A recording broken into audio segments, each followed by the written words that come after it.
Claude, le bilan de ces éliminatoires est forcément négatif. Hein, ce sont les chiffres qui le disent. 4 défaites et 2 nuls. Le Togo n'ira pas au Cameroun après avoir manqué la CAN 2019. Et la question que tout le monde se pose est de savoir si vous souhaitez, malgré tout, continuer l'aventure avec les éperviers. Je suis très triste au moment où je vous parle à Vincent. Je ne vais pas tomber dans des tendances mélodramatiques parce que c'est pas mon style, parce que j'ai toujours tout assumé. Vous savez, on a perdu notre qualif le 17 novembre, le soir des matchs contre l'Égypte, aussi après un voyage abominable, mais alors que tout a toujours été fait dans ce pays pour me placer dans les meilleures conditions. Donc moi, j'ai pas à trouver des responsables et tout. C'est à moi de tout assumer. Mais dans la nuit du 17 au 18, je perdais ma maman quelques minutes après la fin du match. Depuis, j'ai réfléchi à tout, à ce qu'il y avait d'essentiel dans la vie, ce qu'il y avait de plus futile. Et puis, j'ai fait le point que doit se faire tout entraîneur, à savoir que cette période de qualification a été, je vous ai dit, des moments de grande qualité, avec un staff incroyablement compétent, mais vraiment de très haut niveau, avec des joueurs qui sont en train de m'appeler et tout. Mais il faut tirer les traits après un certain temps, voir que dans le foot, il n'y a qu'une chose qui compte in fine, sont les résultats. Quand il n'y a pas les résultats, moi j'ai eu la chance toute ma carrière d'en faire beaucoup de résultats partout. Là, je pense qu'on a énormément bossé avec Graines du Togo, c'est 15 000 enfants quand même qu'on a découvert et qui petit à petit commencent à remplir les équipes des moins de 16, des moins de 17 ans et l'équipe féminine. Mais c'est le moment pour le Togo de dire que, en ce qui concerne l'équipe nationale, c'est fini pour moi. C'est une décision que vous avez prise seule ou en accord avec vos dirigeants? C'est une décision que j'ai prise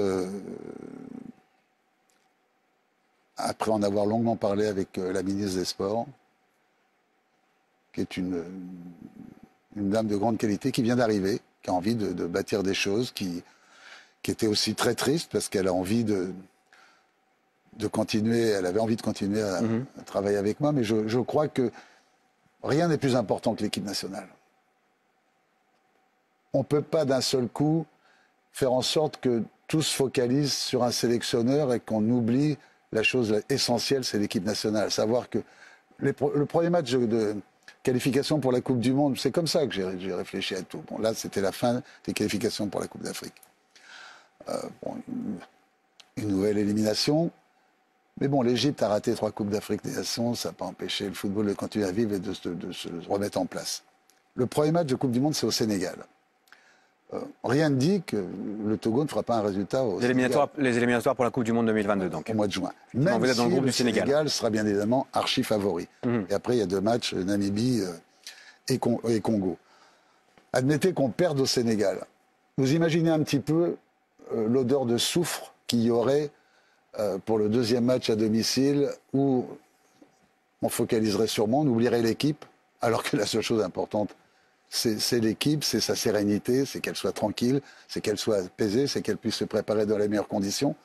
C'est donc une manière de préserver l'équipe aussi pour les échéances à venir? Parce que je pense que c'est la seule façon pour régénérer, pour redonner du tonus, moi, je pense qu'on a bossé comme des fous. C'est vrai que quand les gens vont apprendre ça, parce que bon, ça n'a pas filtré, c'est maintenant que je l'annonce. Alors, après, je reste président de l'association Graines du Togo, mais je n'aurai plus rien à voir, de toute façon, quoi qu'il arrive, quelle que soit la décision de ce qui va se passer dans ma carrière, dans mon futur, avec l'équipe nationale.